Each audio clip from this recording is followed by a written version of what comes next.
Imagine this. Nintendo, a company often associated with family-friendly games, once toyed with the idea of featuring an older, more mature version of Pauline in their latest Donkey Kong adventure.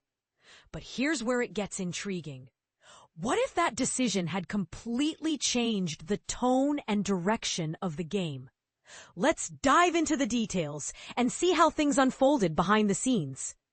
In Donkey Kong Bananza, players were introduced to a younger version of Pauline. But as it turns out, this wasn't always the plan. According to an interview published in the Japanese magazine Nintendo Dream, https://112.dkbananzainterview 250820, the development team initially experimented with the adult version of Pauline, the same character fans had grown accustomed to from earlier games. Producer Kenta Motakura revealed that while the team wanted to include Pauline early in the process, they struggled to find a way to seamlessly integrate her into the gameplay mechanics. So what changed? The breakthrough came when the team started prototyping the game's unique Bananza transformations.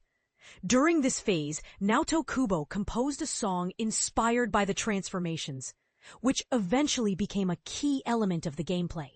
As the song and transformations began to gel together, the decision to include Pauline was solidified, but with one major twist: her age. Why did Nintendo decide to make Pauline younger? Game director Takahashi explained that putting a younger Pauline on Donkey Kong's back felt more natural in terms of scale and interaction. At first, the team tried using the adult version of Pauline, but a smaller, younger character simply fit better within the context of the game. Additionally, since many players would be experiencing life as DK for the first time, the developers believed a youthful, fresh character like young Pauline would resonate more effectively. But this is the part most people miss. Nintendo explicitly setting a character's age at 13 might seem unusual for the company, given their typically vague approach to such details.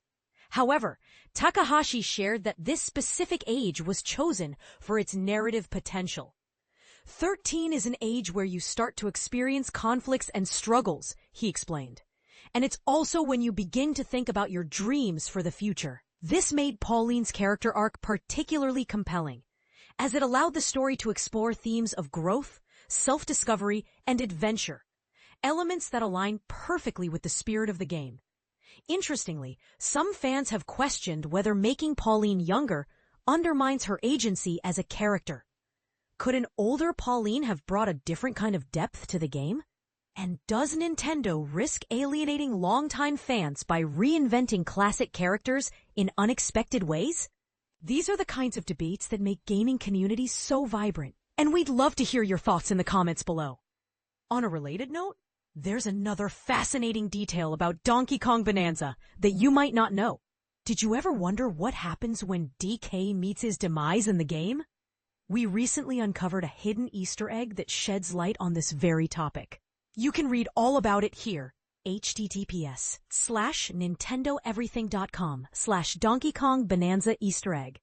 Ultimately, the decision to reimagine Pauline as a younger character reflects Nintendo's ongoing effort to balance nostalgia with innovation.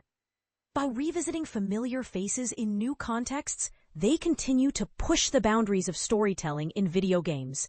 But do you think they struck the right chord this time? Share your opinions. We're eager to hear what you have to say.